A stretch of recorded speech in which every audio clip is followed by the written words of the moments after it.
Right now, somewhere beyond Jupiter, an object that arrived from outside our solar system is quietly slipping back into interstellar space, and the astrophysicists who spent the last year studying it still can't fully agree on what they found. Not a collision, not a warning. Something stranger and more scientifically significant than either of those. An object. That NASA's own instruments measured outgassing water at 2 tons per second. That the James Webb Space Telescope found carrying a chemical signature 11 times more extreme than anything ever recorded in our solar system. And that a Harvard astrophysicist has spent the better part of a year refusing to fully rule out as something other than a comet. Stay with me, because the real story of 3I Atlas, backed by actual published data from NASA, ESA, and one of the most respected physics departments on Earth, is stranger than any fictional collision could ever be. Let's go back to where this began, because the timeline matters. On July 1st, 2025, a telescope in Rio Hurtado, Chile, parts of NASA's ATLAS network, the Asteroid Terrestrial Impact Last Alert System, caught a faint, fast-moving object in the night sky. Astronomers ran the numbers on its trajectory almost immediately, and something didn't add up. This object wasn't orbiting the sun, it was moving on a hyperbolic path, so steep and so fast that our sun's gravity could never capture it. That's the unmistakable signature of something that came from outside our solar system entirely, not born here, not from here, a visitor. Once confirmed, it earned its name, 3I Atlas, the third confirmed interstellar object in the history of astronomy, following Oumuamua in 2017 and Borisov in 2019. 3 visitors from other star systems, ever, in the entire recorded history of observational astronomy. And this object broke almost every rule scientists expected an interstellar visitor to follow. Its speed alone was staggering, clocked at over 220,000 kilometers per hour on discovery and accelerating as it fell toward the sun. Hubble Space Telescope. Images taken on July 21st, 2025, revealed a teardrop-shaped cocoon of dust surrounding a hidden icy core, and astronomers estimated its nucleus could be anywhere from 440 meters to as large as 5.6 kilometers across, a range so wide it told you something important. Nobody actually knew what they were looking at yet. That's exactly when Harvard astrophysicist Avi Loeb, the same scientist who once suggested Oumuamua could have been alien technology, stepped forward and did something most of his colleagues considered genuinely risky. He created what he called the Loeb classification scale, a way to rank interstellar objects from 0, meaning completely natural, to 10, meaning confirmed alien technology capable of posing a real threat. Shortly after discovery, Loeb ranked 3I Atlas at a 4, not proof of anything artificial, but not comfortably natural either. A number that says, plainly, we don't know yet, and that not knowing should matter to you. Why would a Harvard professor with decades of credibility on the line take that risk publicly? Because of the anomalies, and there were genuinely a lot of them. Loeb eventually cataloged 22 separate irregularities in the object's behavior that standard comet physics struggled to explain cleanly. Its retrograde orbit tilted within just 5 degrees of the plane, where all our planets orbit, an alignment so precise, Loeb calculated the odds of it happening naturally at less than 0.5%. Its size estimates, which kept shifting wildly between observations, its trajectory, which brought it unusually close to Mars in October 2025, then to Jupiter in March 2026, almost as if threading a needle through our solar system, rather than simply falling through it by chance. None of this proved anything artificial. Loeb himself has said repeatedly that the most likely explanation remains a natural object, but most likely isn't the same as certain, and that gap between the two is exactly where this story lives. Let's talk about that October 2025 pass by Mars, because it's the real event, the fabricated collision story twisted into something it never was. On October 3rd, 2025, 3I Atlas made its closest approach to Mars, passing at a distance of roughly 0.194 astronomical units, about 29 million kilometers. That's not a near miss. That's a comfortable, well-tracked distance, close enough for orbiting Mars spacecraft to gather useful data, but never remotely close enough to raise any real concern about impact. NASA's Mars orbiting assets, along with ground-based telescopes worldwide, use that window specifically as a scientific opportunity, not an emergency. And what came out of that observation window, along with follow-up data gathered as the object continued turned out to be genuinely remarkable.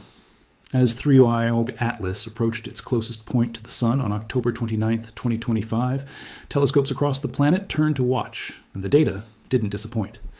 The European Space Agency's JUICE spacecraft, originally built for an entirely different mission, studying Jupiter's icy moons, happened to catch unplanned observations of 3I Atlas during this same general period. What it found was staggering. The comet was outgassing roughly 2 tons of water vapor every single second. the equivalent of about 70 Olympic swimming pools of water vapor sprayed into space every single day from an object smaller than most towns. Researcher Pasquale Palumbo, who led the imaging team on JUICE, said his team waited months for that data to travel back to Earth, and when it finally arrived in February 2026, he called it worth every bit of the wait. The images revealed an extended coma, a long tail, and internal structures, rays, jets, filaments, all firing outward in patterns that took real time to even categorize. Then, in June 2026, came the finding that turned this from a comet story into something closer to a chemistry mystery. A team led by Martin Cordner at NASA's Goddard Space Flight Center published results using the James Webb Space Telescope's NIR-SPEC instrument, one of the most sensitive chemical detection tools ever built. What they found was a methane-to-water ratio roughly 11 times higher than any object ever measured in our solar system. Not double, not triple.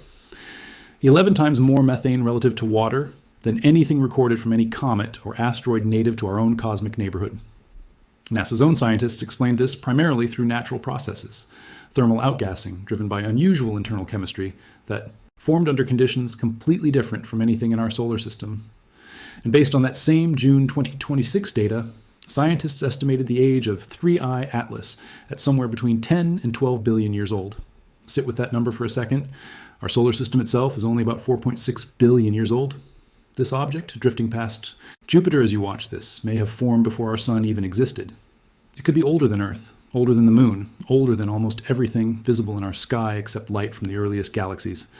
A frozen time capsule from a star system that might not even exist anymore, carrying chemistry sealed away since before our entire solar system was a swirling cloud of dust.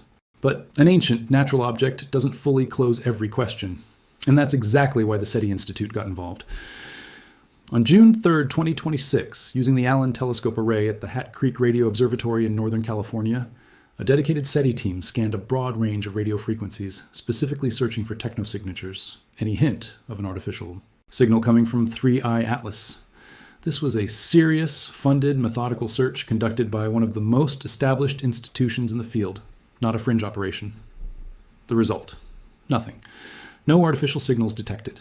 The object behaved, at least on the radio spectrum, exactly like a natural comet should. You'd think that would settle things. It didn't entirely, because Loeb kept pointing back to the geometry, and geometry doesn't lie the way interpretation can. As 3I Atlas then made its closest approach to Jupiter on March the 16th, 2026, at a perijove distance of 53.6 million kilometers, Loeb noted something worth flagging.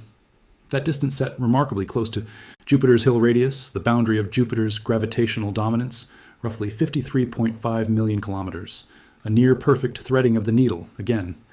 Almost certainly coincidence by Loeb's own admission.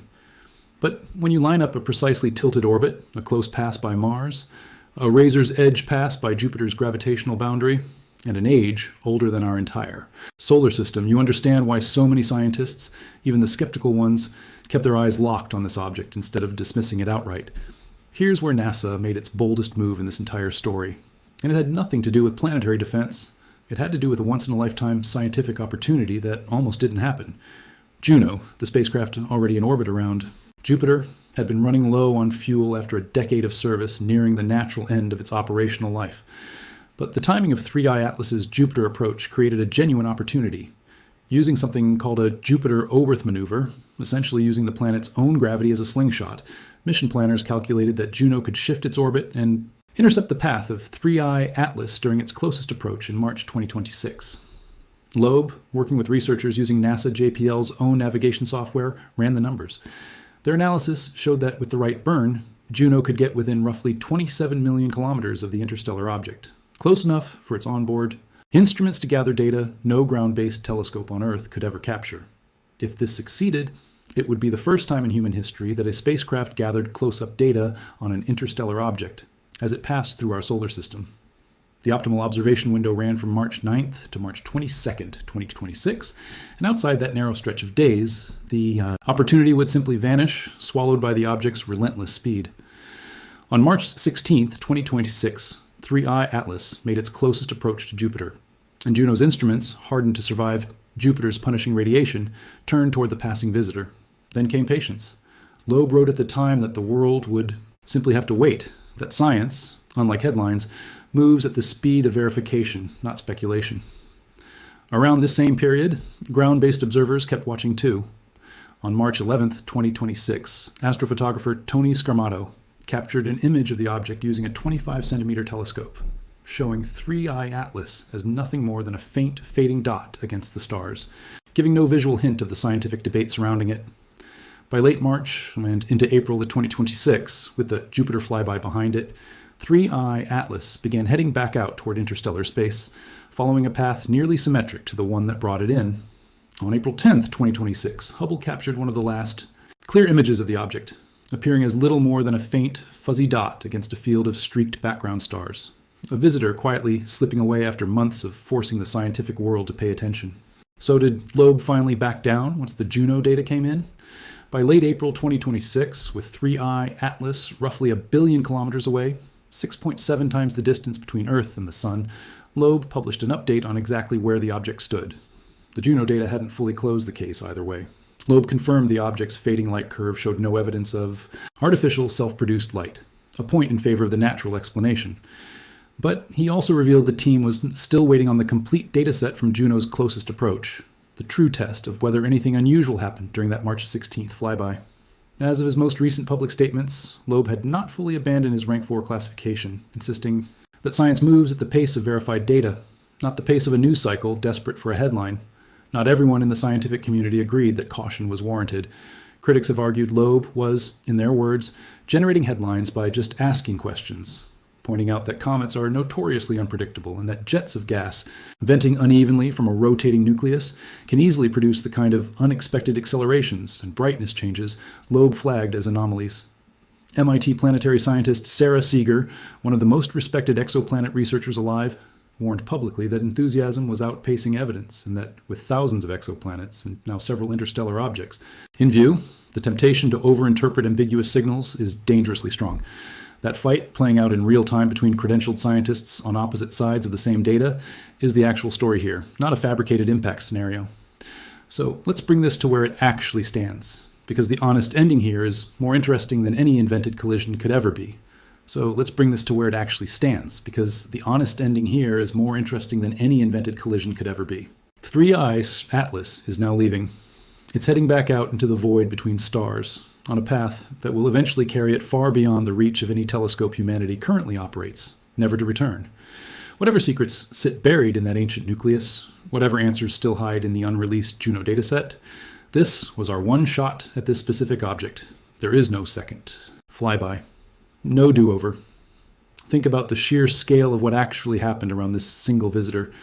NASA's Hubble, the James Webb Space Telescope, the European Space Agency's JUICE mission, the SETI Institute's Allen Telescope Array, and Juno, a spacecraft already orbiting Jupiter, all turned their attention, at some point over the past year, toward a single object.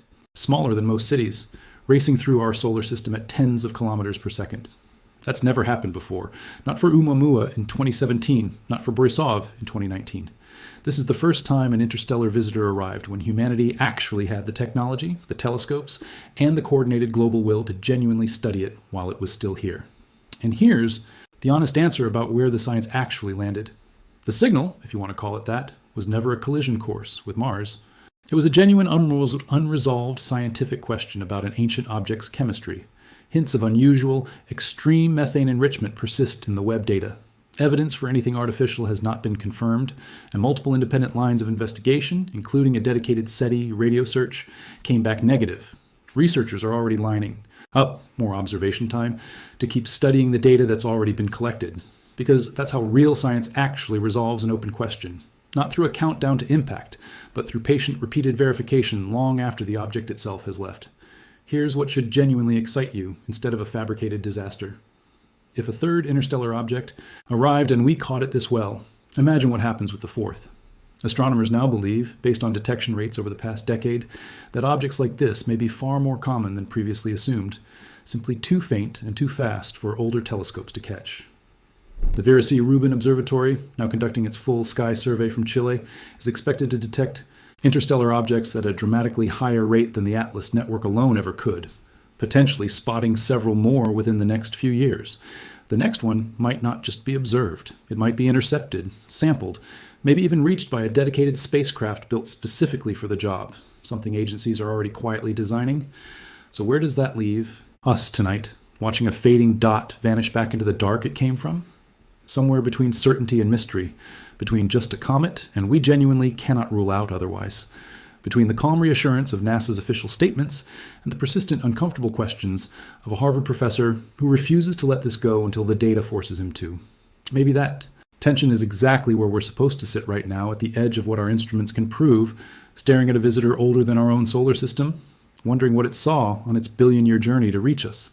So here's what I'll leave you with. If 3I Atlas really is nothing more than an ancient natural chunk of ice and rock, then it just handed us the purest sample of another star system we've ever touched, a message from a world that may no longer exist.